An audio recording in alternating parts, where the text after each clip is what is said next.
Bueno, pues buenos días a todos. Bienvenidos a nuestro webinar de Salud con Nutrición BioReady. El día de hoy vamos a tener la oportunidad de escuchar a la doctora Hermelinda Cueto. Ella es médico cirujano egresado de la Universidad Veracruzana. También es cirujano oftalmólogo del Hospital Oftalmológico de Nuestra Señora de la Luz. Tiene un diplomado en gerontogeriatría por IPN. Y también tiene pues bastante experiencia en el uso y la recomendación de los BioReady Nutrients de Ensacta. Pues vamos a tener la oportunidad de escucharla, una gran conferencia que nos va a dar enfocada en lo que es la diabetes mellitus y todas sus complicaciones, principalmente la vista, que es su área de especialización. Entonces, pues bienvenida, doctora Hermelinda Cueto. Sí, voy a tratar de hablar un poquito acerca de los ojos como una complicación de la diabetes mellitus.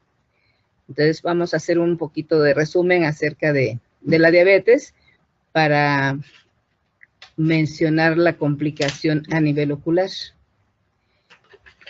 Y ya sabemos que la diabetes pues es una enfermedad crónico-degenerativa de carácter heterogéneo con grados variables de predisposición hereditaria y con participación de diversos factores ambientales.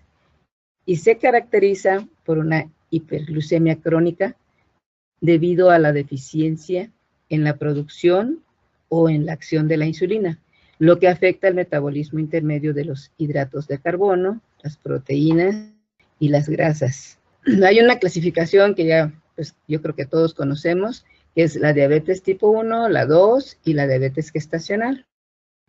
En la diabetes tipo 1 es en la que existe destrucción de las células betas del páncreas, generalmente con deficiencia absoluta de la insulina. Los pacientes pueden ser de cualquier edad, casi siempre son delgados y suelen presentar un comienzo abrupto de los signos y síntomas, con una insulinopenia antes de los 30 años de edad. Esta es la que con más frecuencia se da en los niños, en los jóvenes, y la diabetes tipo 2 es más en los adultos. Los pacientes suelen ser mayores de 30 años y se hace el diagnóstico. Cuando se hace el diagnóstico, generalmente son pacientes obesos y a veces no hay síntomas. Comienza con la resistencia a la insulina. Es una enfermedad en la que las células de grasa musculares y del hígado no utilizan la insulina eficazmente. El páncreas pierde la capacidad de secretar suficiente insulina.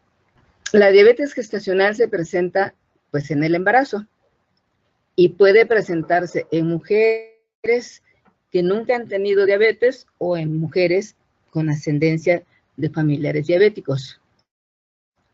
En el embarazo, las hormonas de la placenta contribuyen al desarrollo del bebé. Estas contribuyen al desarrollo del bebé, pero también bloquean la acción de la insulina del cuerpo de la madre. Y esto se conoce como una insulinoresistencia. Los factores de riesgo más frecuentes son el sobrepeso y la obesidad, las personas con presión arterial alta y gente que tenga una historia familiar con diabetes. El sedentarismo es otro de los factores muy importante y que en la actualidad, pues yo creo que prevalece en gran cantidad. Las complicaciones de la diabetes, esta es una enfermedad que afecta casi todos los órganos de nuestro cuerpo. Y así vemos, por ejemplo, que va a haber afección en los ojos, en los nervios, en el corazón, los riñones, los pies. En ojos vamos a encontrar que va a haber complicaciones muy serias. Empezamos como una retinopatía diabética, el glaucoma, catarata, parálisis muscular. Esto afecta los músculos que mueven los ojos y por eso en algunos pacientes pueden llegar a presentar como estrabismo, y es porque algún músculo del ojo está lesionado y afecta los movimientos oculares. La oclusión vascular, esto se refiere a que algunos de los vasitos de la capa retiniana se pueden ocluir, tapar, y a esto se le llama oclusión vascular. Esto va a tener como consecuencia pues una afectación del área en donde haya sucedido este problema y va a repercutir en la visión dependiendo en dónde se encuentre esta lesión. La neuropatía óptica y la papilitis se refiere a una afectación a nivel del nervio óptico.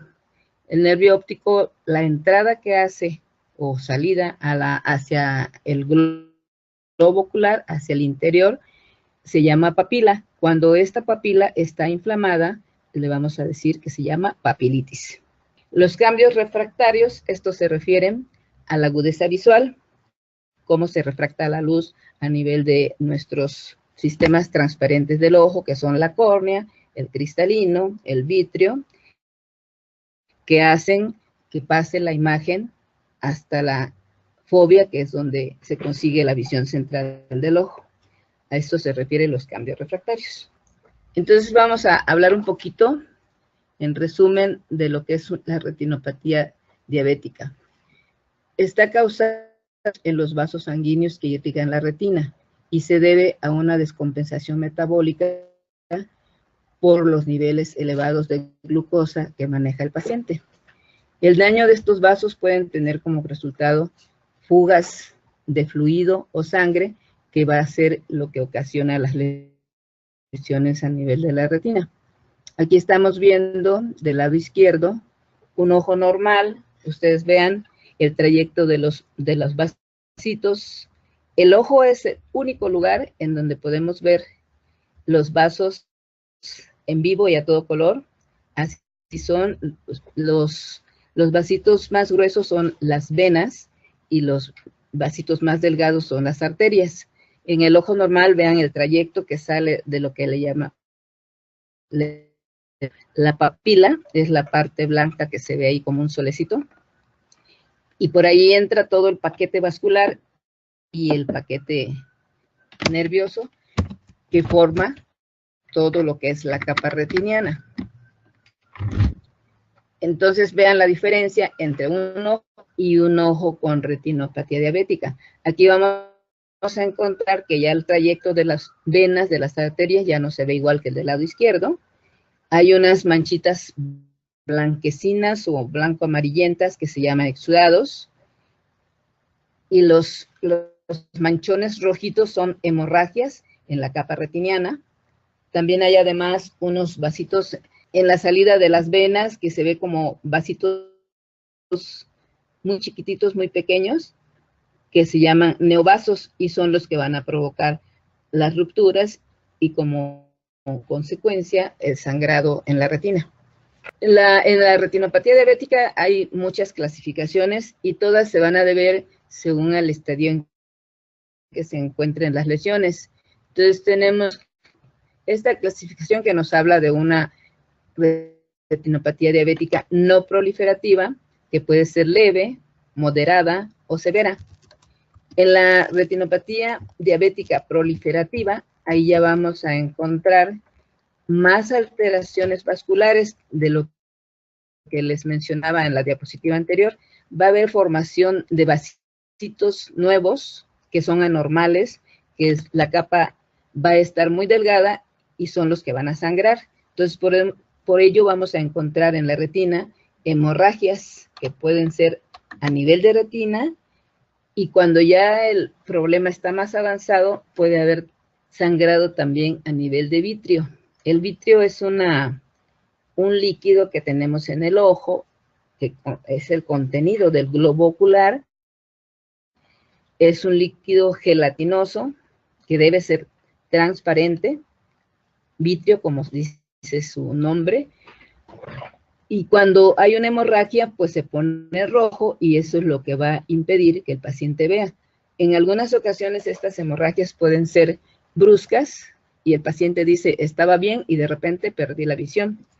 Y en otras ocasiones pueden ser hemorragias pequeñitas que van sangrando lentamente, el paciente no se da cuenta, y cuando ya no ve es cuando acude al médico. En la retinopatía diabética severa o avanzada, que la que estamos mencionando, que es la hemorragia en vitrio. Esta hemorragia en vitrio, al momento de hacer una fibrosis por cicatrización, va a desprender la retina. A esto se le llama desprendimiento de retina traccional, porque tracciona la capa de la retina y la desprende. Esto pues ya es un proceso muy grave para el paciente. También vamos a tener como una causa de retinopatía avanzada el glaucoma neovascular. Esto se refiere a un aumento de la presión intraocular y va a haber vasitos nuevos de los que se rompen a nivel de el ángulo camerular, se llama esta parte del ojo. Esto va a hacer que se taponen las vías de drenaje y como consecuencia nos va a aumentar la presión. Si esto no se atiende a tiempo, va lesionando el nervio óptico y entonces el paciente va perdiendo visión. Al principio puede ser la pérdida de la visión periférica. El paciente no se da cuenta hasta que se va cerrando, por decir así, el campo visual y solo se quedan con una visión tubular, una visión central.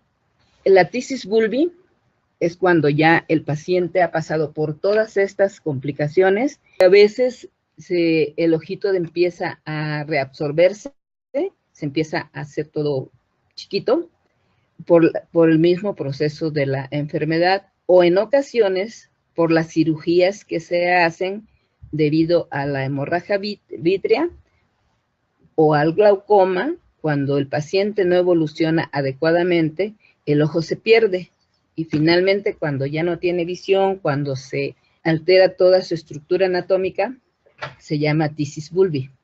En esta imagen vamos a ver un ejemplo de una retinopatía no proliferativa, que es la del lado izquierdo, y lo que les mencionaba hace ratito, aquí está señalado, las hemorragias, los microneurismas son como unas bolsitas a las arterias, al sistema vascular, se hacen como unos globitos, se llaman aneurismas, así como se llama en cualquier parte del cuerpo. Aquí es a nivel microscópico, y esos globitos se revientan y producen las hemorragias. Después de que ya están las hemorragias, que ya el tejido ya está alterado, hay una alteración en todos los líquidos que componen los tejidos, y esto forma unos exudados que le llamamos exudados duros. Pueden ser duros cuando ya están en periodo de que no tienen líquido, o blandos cuando están activos. Y en la proliferativa, aquí ya va a haber más daño. Aquí ya hay hemorragias, aumento de los exudados, y hay un crecimiento de los vasitos que les decía hace rato, los neovasos, que son vasos anormales, y se forman así como ovillos, como unos espirales, y que son propensos a romperse y a provocar las hemorragias. Bueno, vamos a mencionar un poquito de lo que es la epidemiología de esta enfermedad. Pues es una de las causas más frecuentes de ceguera en el mundo. Es 25 veces mayor, tiene 25 veces mayor posibilidad de ceguera. En la diabetes tipo 1 hay más posibilidades de desarrollar una retinopatía proliferativa y edema macular en un 98%. Y en la diabetes mellitus tipo 2 es un 78%, y en este caso puede presentarse hasta 15 años después de iniciar la enfermedad. Claro, esto tiene que ver con la evolución del problema metabólico. En un paciente bien controlado, con cifras estables de glicemias, pues hay menos posibilidades de desarrollar estas complicaciones. El paciente mal controlado es el más propenso a tener todo tipo de complicaciones. Y la fisiopatología, o sea, cómo y por qué se dañan esos vasitos, ¿verdad? Es por la incapacidad de la utilización de la insulina por vías normales, entonces se activan otras vías alternas, y esto ocasiona que se altere la síntesis de elementos como el sorbitol, que favorece el desarrollo en las alteraciones de la microvasculatura que afectan los vasos retinianos. Debido a las alteraciones bioquímicas y la hipoxia tisular, se va a producir un engrosamiento en la membrana basal y hay una pérdida importante de los pericitos endoteliales, son las células de los endotelios, a nivel de la microcirculación retiniana. Esto es lo que les explicaba hace un momento en las diapositivas, cómo se altera todo el sistema vascular. En todos nuestros padecimientos que tengamos, siempre el diagnóstico va a ser muy importante, pero en el caso específico de una retinopatía diabética, el diagnóstico debe ser muy precoz para lograr buenos resultados con el tratamiento.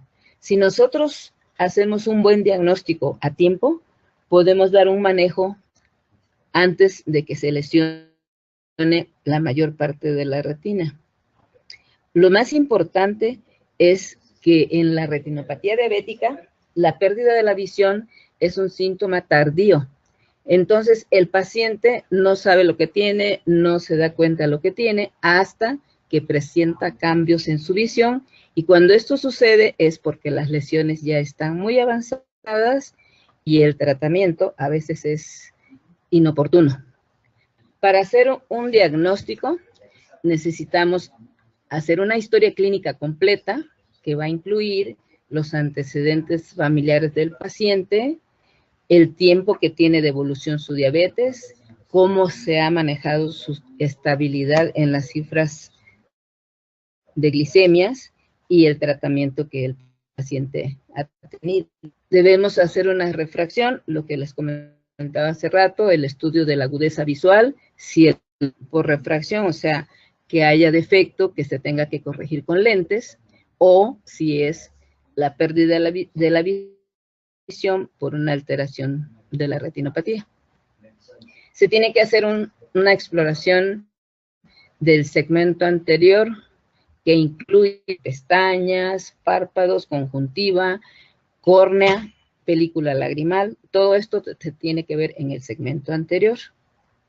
Se debe hacer una tonometría que consiste en tomar la presión intraocular para prevenir la presencia de un glaucoma o el manejo si es que ya está alterada la presión intraocular. La biomicroscopía de fondo de ojo se refiere a un estudio de todo el polo posterior que se realiza haciendo una dilatación de la pupila que se llama midriasis. Si nosotros dilatamos la pupila, hacemos nuestro campo mayor y entonces podemos ver el polo posterior y toda la retina periférica para ver las imágenes que anteriormente pusimos en las diapositivas. La gonioscopía es un estudio que se realiza también para revisar y diagnosticar la presencia de un glaucoma. En esta gonioscopía vamos a ver el ángulo camerular que les había mencionado, que es un espacio entre el iris y la córnea, por donde hay un drenaje anatómico del ojo. Cuando esta vía se tapa, entonces no hay drenaje y aumenta la presión intraocular. Con esta gonioscopía nos vamos a dar cuenta si está cerrado ese espacio, parcialmente o completo, y de eso va a depender el manejo del glaucoma. Y los estudios de gabinete se hacen, la FAC, la OCT y la ultrasonografía. No son estudios rutinarios que va a llegar un paciente de primera vez y se le van a hacer. Esto se va a hacer cuando en los anteriores ya encontramos alteraciones, entonces tenemos que valorar qué estudio conviene para completar el diagnóstico del paciente. La FAC se refiere a una fluorangioangiografía. Es un estudio que se hace también con pupila dilatada y con un medio de contraste que se inyecta por la vena para ver cómo se desplaza ese colorante a través de la microcirculación retiniana, y ahí nos vamos a dar cuenta si existe una oclusión, si existen vasitos nuevos, si están sangrando, si hay exudados, si no hay exudados. Con esto nos vamos a dar cuenta. Y la OCT es una tomografía de coherencia que también nos va a dar el estado de salud de la mácula, de la papila. La ultrasonografía, pues es un ultrasonido que se hace también para cuando ya encontramos otras alteraciones y poder detectar exactamente cómo se encuentra el ojito. El tratamiento, pues en primer lugar, tiene que ser médico. A esto nos referimos a tratamiento con medicamentos, que en la retinopatía diabética, en cualquier alteración ocular, es muy escaso el tratamiento médico. Cuando esto no funciona, tenemos que recurrir al tratamiento por la fotocoagulación, que se refiere a hacer una cauterización a nivel de los vasitos que se encuentren sangrando o que están, como les decía, esos vasitos anormales se llaman neovasos. Entonces tenemos que cauterizarlos porque son vasos frágiles que en cualquier momento van a sangrar. Cuando encontramos microaneurismas, también tenemos que fotocoagular. Este tratamiento, pues, es un tratamiento mutilante porque la fotocoagulación es una quemadura a nivel de un tejido nervioso. Por lo tanto, la recuperación es irreversible. Todo punto de fotocoagulación va a ser una quemadura. Entonces, dependiendo en dónde se encuentre el daño y dónde se haga el tratamiento, van a ser las consecuencias. Si nosotros hacemos una área grande de quemaduras en el polo posterior, el paciente va a tener, pues, visión anormal, porque esas manchas negras que el paciente ve después de un tratamiento de fotocoagulación se deben precisamente a las zonas que se hayan quemado. Cuando todo esto no funciona y aparte de esto, el paciente sigue sangrando, hay sangrado en vitrio, hay tracción retiniana, entonces se tiene que llegar a una intervención quirúrgica, que muchas de las veces, pues, el pronóstico no es tan bueno. El tratamiento de la fotocoagulación que estábamos hablando va a tener indicaciones cuando tenemos una retinopatía diabética proliferativa, cuando hay un edema macular significativo, en la neovascularización, que les dije, los vasos nuevos, tanto en la retina como en el ángulo camerular, que lo que les expliqué es que es el sitio de filtración del ojo y del iris. Cuando hacemos una fotocoagulación extensa en la parte posterior del ojo, se llama panretinofotocoagulación. Como les había dicho antes, cuando ya hay una afectación de la retina, entonces va a haber, tenemos que hacer un tratamiento quirúrgico. Y estos se llaman desprendimientos cuando incluye a la mácula. Cuando la mácula está pegada, pero está incluida en el desprendimiento, el pronóstico se vuelve más incierto. A veces conviene más mantenerlos estables, no hacer cirugía en un largo tiempo, o a veces la intervención tiene que ser muy rápida, porque si no lo hacemos, se desprende totalmente la retina y entonces esto nos va a provocar una ceguera irreversible. En los desprendimientos maculares, como ya lo mencionamos antes, la cirugía tiene que ser inmediata. Esta es una imagen de cómo un paciente puede ver. Del lado izquierdo vemos una visión normal, todo clarito. Del lado derecho vamos a ver unas manchas oscuras, así como lo estamos viendo, puede quedar un paciente antes de la fotocoagulación o cuando se presentan los sangrados. Esa sangre que va a estar dentro del ojo se va a proyectar en forma de manchas y es lo que percibe el paciente. Cuando sucede esto, en el momento en que se produce la hemorragia, pues es bueno porque el paciente es la única forma que acude al médico, porque siempre acudimos cuando ya nos duele mucho o cuando ya no vemos, ¿verdad? Y esto sería un síntoma, pero en un padecimiento con complicaciones ya severas. Esto es un esquema, aquí vemos, no sé si lo logran ver, de una vitrectomía. Esto se hace cuando ya el vitrio está todo fibroso, jala la retina, que les decía yo anteriormente, y para evitar que se desprenda en su totalidad y se produzca una ceguera total, se hace una reaplicación de la retina y se sustituye el vitrio, que es un humor acuoso, por un líquido externo para llenar ese espacio, un líquido transparente, porque el que tenemos ya está lleno de sangre, ya está fibroso y tiene como consecuencia desprender la retina. Bueno, esto lo puse aquí como algo, sí es importante, porque por esta situación la gente desconoce la evolución de su enfermedad. Yo creo que son pocos los médicos que se interesan cuando hacen un diagnóstico de diabetes en un paciente. Cuando tenemos que dar la noticia de que el paciente es diabético, desde ese momento el médico tiene la obligación de explicarle al paciente cuál va a ser la evolución de la enfermedad, si se tiene atención médica, cuidados, y cuál va a ser si no se tiene esa responsabilidad. Entonces el paciente desconoce su enfermedad, desconoce cómo va a evolucionar y no le da la importancia que tiene una enfermedad. Yo pienso que es así o peor que cáncer, porque el cáncer nos avisa, se hace la bola, duele y se ve. La diabetes es una enfermedad silenciosa, va provocando alteraciones a nivel de toda la microcirculación de todo nuestro organismo. Afortunadamente, en el ojo es el único lugar anatómico en donde podemos ver la circulación en vivo. Vemos los vasos, vemos las arterias, vemos el tejido nervioso en toda su extensión.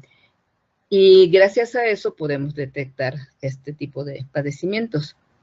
Entonces el paciente, al desconocer esto, piensa que a veces dicen, yo no tomo azúcar, como bien, y de todas maneras veo mal, y tengo tratamiento y veo mal, pero no están haciendo correctamente bien las cosas, porque no es por la medicina, no es por, en el caso de la insulina, el paciente insiste, es que hago todo bien y no veo bien. Entonces le echan la culpa al médico, le echan la culpa a los medicamentos, porque su vista sigue siendo problema.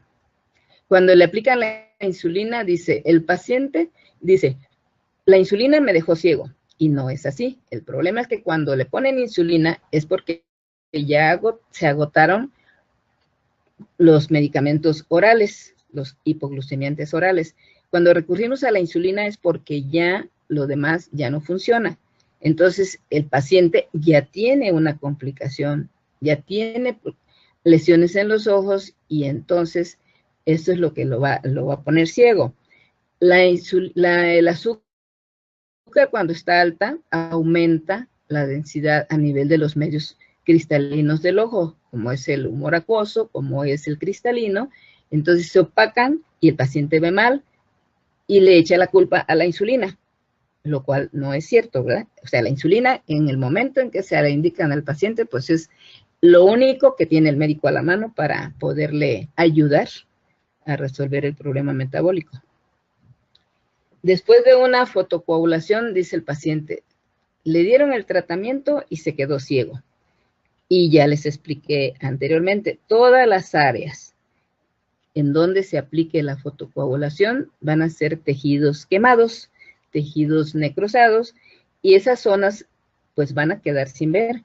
Y aparte, si el paciente tiene una complicación durante la fotocoagulación, pues esto es lo que le va a provocar la ceguera. No es el tratamiento en sí lo que le va a provocar la ceguera. Y vuelvo a insistir, si el diagnóstico se hace a tiempo, encontramos un microaneurisma, encontramos un neovaso aislado y le damos una fotocoagulación, va a tener excelente resultado. Pero si encontramos que ya está lleno de lesiones, pues el tratamiento va a ser más amplio y va a dejar más secuela. Bueno, ya vimos todo lo que es el tratamiento médico. En muchos de los casos, el pronóstico es bastante incierto y malo, ¿no? Pero, como les decía anteriormente, el médico tiene esa obligación de instruir al paciente y de ofrecerle otras alternativas. Y yo personalmente sí me atrevo a recomendar estos alimentos porque tengo experiencia en pacientes con problemas de retinopatía, con problemas de alteraciones visuales y que he logrado que se corrijan o que mejoren con nuestros nanonutrientes.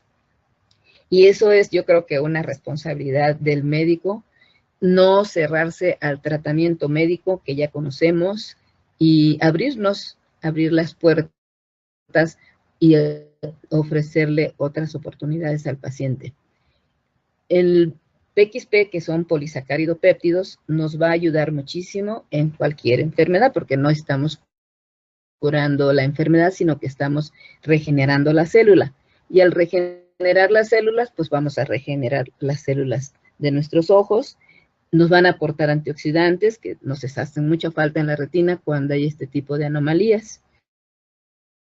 Y estamos regenerando en sí todo el organismo, tanto el páncreas como los ojos, ¿verdad? Que el páncreas es el causante de la alteración metabólica.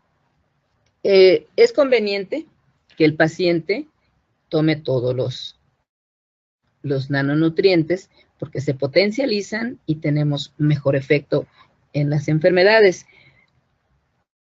Pero como indicación así estricta, yo le mando el PXP y el DHA. El DHA tiene un efecto tremendo en nuestro organismo porque son ácidos grasos poliinsaturados. Las grasas saturadas van a tener efecto en nuestras arterias que nos producen la aterosclerosis y esto es lo que va a afectar toda la microcirculación en nuestros ojos. El DHA nos va a permitir que se regulen esos ácidos, esas grasas y que se genere mayor oxigenación en nuestros vasitos, se regeneran las capas del endotelio que ya les había dicho que estaban afectadas.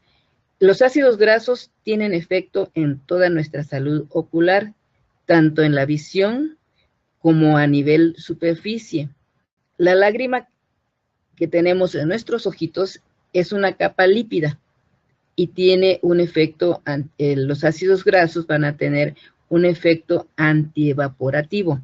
Cuando nuestra lágrima no contiene esa grasa lípida normal, la lágrima se evapora rápidamente y nos va a producir un ojo seco, que va a ser muy molesto, y si vamos al oftalmólogo nos va a mandar solamente lubricantes, pero lo único que está haciendo el lubricante es hidratar momentáneamente. Si nosotros corregimos de fondo, vamos a tener una buena nutrición y una buena capa lagrimal que nos va a proteger nuestra córnea. Esto nos va a ayudar mucho el DHA, que son los ácidos grasos de los que estamos hablando. Y si aparte le agregamos el ERG, que es un hidratante, vamos a tener un tratamiento efectivo para el ojo seco, porque nos vamos a hidratar desde fondo y en la superficie. Es conveniente también tomar la B12 porque nos va a ayudar a reconstruir la capa de mielina de nuestras terminaciones nerviosas. El yacuna, pues, es un regulador metabólico que va a hacer sinergia, va a potencializar el efecto de todos los nutrientes. El HFI, yo le he encontrado un factor antiinflamatorio buenísimo, aparte también coagulante, y entonces nos va a ayudar en las hemorragias retinianas, nos va a ayudar a que los vasitos estén más fuertes y nos va a regular todo nuestro sistema inmunológico. El paciente diabético tiene alterado todo el sistema inmunológico y es un paciente que va a estar propenso a cualquier infección. Entonces, si nosotros manejamos el HFI, lo estamos protegiendo no nada más en el ojo, sino todo nuestro organismo, porque ya que regula ese sistema. Así que si le damos todos los alimentos, el paciente va a tener una mejor calidad de vida. Esto estamos tratando de evitar las complicaciones diabéticas. El paciente diabético mal controlado, aunque esté tomando medicamentos, si su azúcar no está estable, va a ser propenso a cualquier complicación. En este caso, pues la estatía, pero ustedes conocen el pie diabético, las neuropatías, y todo esto el paciente lo debe saber, que así va a evolucionar si no tiene cuidado con sus niveles de glucosa. Entonces hay que ayudarlo, hay que informarlo y hay que agregarle en su tratamiento los nanonutrientes de Ensacta. En mi experiencia tengo varios pacientes que he logrado que mejoren con este complemento, aparte de su tratamiento médico. Y aquí tenemos una foto de un ojo con una retina sana, y el mensaje es que si no se atienden a tiempo, la retina pueden causar ceguera irreversible. Gracias.